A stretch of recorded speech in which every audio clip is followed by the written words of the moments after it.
नमस्कार साथियों, मैं के वर्मा आपका बहुत बहुत स्वागत करता हूं। आज भी मैं आज कुछ अलग ही लेकर आया हूं, सिर्फ ट्रिक ट्रिक ट्रिक। आज मैं ऐसी ट्रिक लेके आया हूं, साहित्य से लेकर भी मैं ट्रिक लेके आया हूं और साइंस से लेकर भी मैं ट्रिक लेके आया हूं। तो आज हम लोग हमारी साइंस की ट्रिक देखेंगे। साइंस की जो ट्रिक है वो तो हमने पहले वीडियो में देख ली है, लेकिन आज हम लोग हिंदी साहित्य से रिलेटेड ट्रिक देखेंगे। बहुत ही मज़ेदार और शानदार ट्रिक है। सिर्फ आपको एक लाइन याद रखना है और उससे संबंधित प्रत्येक क्वेश्चन के आंसर आपको मिलेंगे और मिलने वाले हैं। इसी के साथ आगे बढ़ने से पहले निवेदन करना चाहूँगा कि लाइक और शेयर करें और मेरे चैनल को सब्सक्राइब करें और बेल आइकन के बटन को दबाना न भूलें, जिससे आपके सामने प्रत्येक वीडियो के नोटिफिकेशन आसानी से पहुंच जाए। इसी के साथ आइए देखते हैं हिंदी साहित्य महत्वपूर्ण ट्रिक। हिंदी साहित्य महत्वपूर्ण ट्रिक बहुत ही शानदार ट्रिक है, बहुत ही मज़ेदार ट्रिक है। देखिए, कामायनी जो जयशंकर प्रसाद जी का जो कामायनी है, कामायनी किसका है? कामायनी जो जयशंकर प्रसाद जी का है, किसका है? जयशंकर प्रसाद जी का है। तो जयशंकर प्रसाद जी का जो कामायनी है उसको ध्यान में रखते हुए मैंने एग्जाम में पूछा जाता है कि कितने सर्ग होते हैं, क्या क्या चीज़ है, कौन से नंबर पर क्या क्या सर्ग हैं, तो ये पूछा जाता है। तो उसी को ध्यान में रखते हुए मैंने कुछ महत्वपूर्ण इंपॉर्टेंट प्रथम 4 सर्ग के ऊपर ट्रिक बनाई है, जो कि आपको आसानी से याद रहेंगी। आइए देखते हैं कामायनी प्रथम 4 सर्ग। देखिए ट्रिक, जो ट्रिक है बहुत मज़ेदार है। चिंता मत कर आशा, चिंता मत कर आशा, श्रद्धा से काम ले। चिंता मत कर आशा, श्रद्धा से काम ले। आपको सिर्फ ये लाइन याद रखना है, चिंता मत कर आशा, श्रद्धा से काम ले, और आपको 4 जो प्रथम सर्ग हैं वो आसानी से याद हो जाएंगे। एग्जाम में सर्ग तो सभी को याद हो जाते हैं, लेकिन नंबर वाइज सीरियल वाइज में बहुत कंफ्यूजन होता है। और आजकल एग्जाम इतना इतना कॉम्पिटिटिव हो गया है कि ये पूछा जाता है कि तीसरे नंबर का सर्ग कौन सा है, पहला स्वर्ग कौन सा है, चित्र तीसरा सर्ग कौन सा है।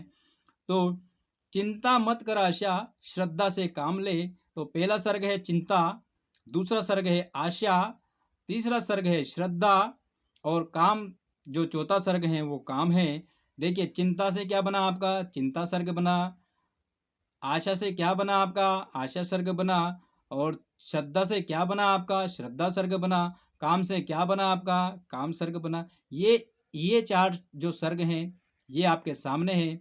बहुत ही शॉर्ट में है और बहुत ही मस्त ट्रिक है, जो कि आसानी से याद रहेगी और नंबरिंग में हम लोग कन्फ्यूज़न नहीं रहेंगे।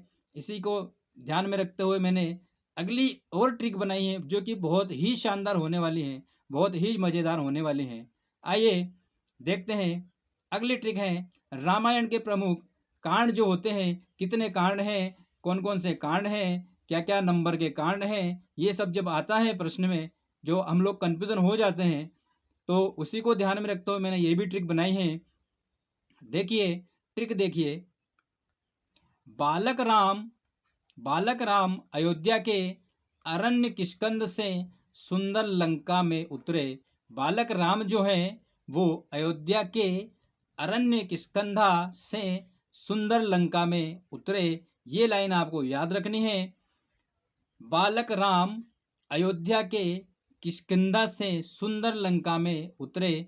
बालक से आपका हो जाएगा बालकांड, और अयोध्या से हो जाएगा अयोध्या कांड, और अरण्य से हो जाएगा अरण्य कांड, और किष्किंधा से हो जाएगा किष्किंधा कांड, और सुंदर से हो जाएगा सुंदर कांड, एंड आपका उत्तर से हो जाएगा उत्तर कांड, और लंका से हो जाएगा लंका कांड।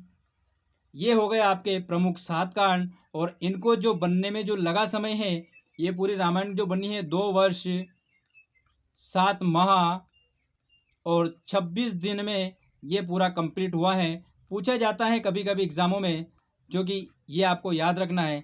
अच्छा, सबसे छोटा जो कांड है वो कौन सा कांड है उत्तर रामायण के अनुसार? तो सबसे छोटा जो कांड है वो किष्किंधा कांड है, किष्किंधा कांड है।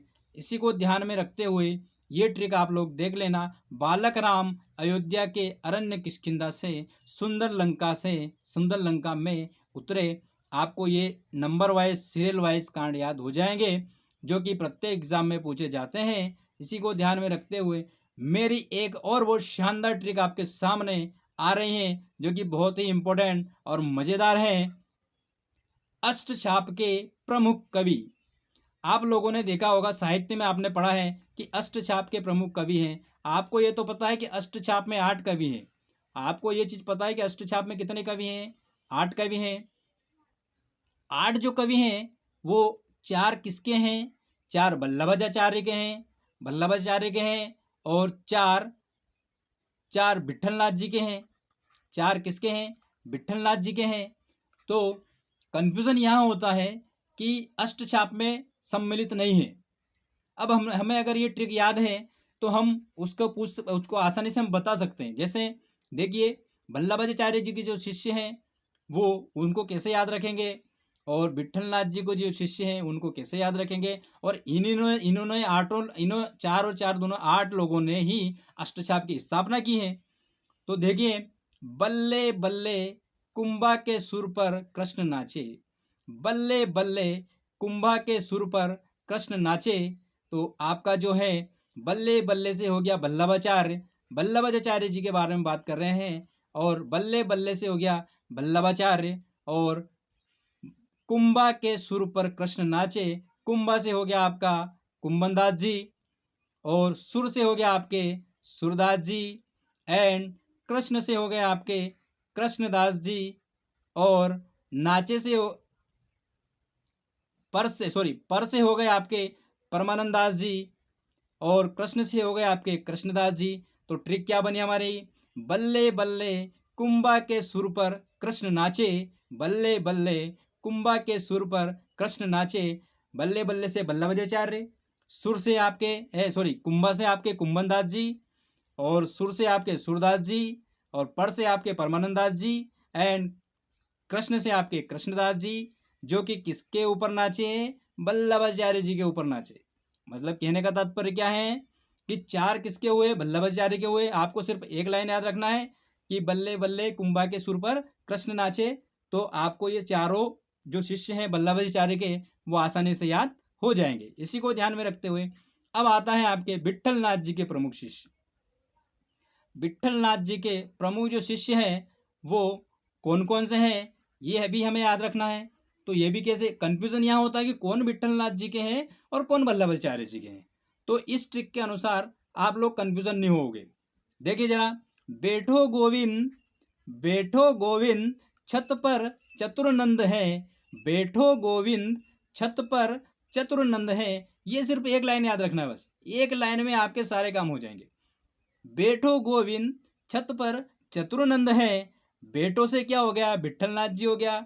बेटो से क्या हो गया? विट्ठलनाथ जी हो गए। गोविंद से क्या हो गया? गोविंद स्वामी हो गए। छत से क्या हो गए? छीत स्वामी हो गए। छत से क्या हो गए? छीत स्वामी हो गए। और चतुर से क्या हो गए? चतुर्भुज दास जी हो गए। चतुर से क्या हो गए? चतुर्भुज दास जी हो गए। और नंद से क्या हो गए? नंददास जी हो गए। ये आपके 4 विट्ठलनाथ जी के हैं, और 4 किसके हैं? विट्ठलनाथ जी के हैं, और 4 किसके हैं? वल्लभाचार्य जी के हैं। तो हम लोग कंफ्यूजन वहाँ होते हैं किन किन के, 4 जो है चारों में कंफ्यूजन होता है कि 4 कौन से विट्ठलनाथ जी के हैं और 4 कौन से वल्लभाचार्य जी के हैं। तो हम लोग जब अगर ये एक लाइन याद अगर हम लोग कर लें, एक ट्रिक हम लोग अगर इसको कर लें, इस ट्रिक को हम लोग अगर याद रख लें, तो हम आसानी से कन्फ्यूजन नहीं होंगे। कारण क्या है कि एग्जाम में कन्फ्यूजन ऐसा होता है कि समझ में नहीं आती है कि कौन सा 2 ऑप्शन अपनों को क्लियर हो जाते हैं, लेकिन 2 ऑप्शन ऐसे आते हैं जिसको हम लोग समझ नहीं पाते और गलत कर बैठते हैं। तो इसी गलत के को हम लोग ने बंद करने के लिए और गलत को सही करने के लिए ये बहुत शानदार ट्रिक बनाई है, जो कि आपकी कभी गलत नहीं होगी। अगर आपको याद है तो कभी भी गलत नहीं होगी। देखिए, मैं एक बार रिपीट कर देता हूं। 4 शिष्य किसके? वल्लभाचार्य जी के। बल्ले बल्ले, बल्ले बल्ले, बल्ले बल्ले कुंभा के सुर पर कृष्ण नाचे। बल्ले बल्ले कुंभा के सुर पर कृष्ण नाचे। बल्ले से हो गया आपके वल्लभाचार्य जी, कुंभा से हो गया कुंभनदास जी, सुर से हो गया आपके सुरदास जी, पर से हो गए आपके परमानंद दास जी, कृष्ण से हो गए कृष्णदास जी। और इसी प्रकार इधर देखिए विठलनाथ जी के देख लीजिए, बैठो गोविंद छत पर चतुर्नंद है, बैठो गोविंद छत पर चतुर्नंद है। बैठो से हो गया विठलनाथ जी, गोविंद से हो गया गोविंद स्वामी, छत से हो गया छीत स्वामी, चतुर से हो गए चतुर्भुज दास और नंद से हो गए नंददास। ये रही आपकी बहुत शानदार ट्रिक जो कि बहुत ही मज़ेदार होने वाली है। इससे हमारे प्रश्न का आंसर कभी भी गलत नहीं होगा। और जो विठलनाथ जी जो हैं वो वल्लभाचार्य जी के शिष्य हैं, याद रखना। विठलनाथ जी जो हैं वल्लभाचार्य जी की याद रखना। विठलनाथ जी के 4 शिष्य थे और वल्लभाचार्य जी के भी 4 शिष्य थे। 4 शिष्यों ने मिलकर किसकी स्थापना करी? अष्टछाप की स्थापना करी।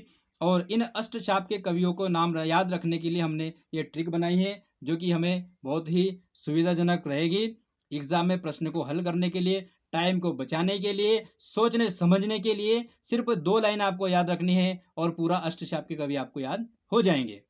इसी के साथ मिलते हैं अगले लेक्चर में। जय हिंद, जय भारत, वंदे मातरम। बहुत ही मज़ेदार ट्रिक लेके आने वाला हूँ और भी बहुत मज़ेदार ट्रिक लेके आने वाला हूँ। सिर्फ आप लोगों से एक ही गुजारिश है, एक ही निवेदन है कि मुझे सपोर्ट करें, चैनल को सब्सक्राइब करें और बेल आइकन के बटन को दबाना न भूलें, जिससे मेरी आने वाली प्रत्येक वीडियो की नोटिफिकेशन आपके पास आसानी से पहुँच जाए। इसी के साथ जय हिंद, जय भारत, वंदे मातरम, जय श्री कृष्ण, राधे राधे।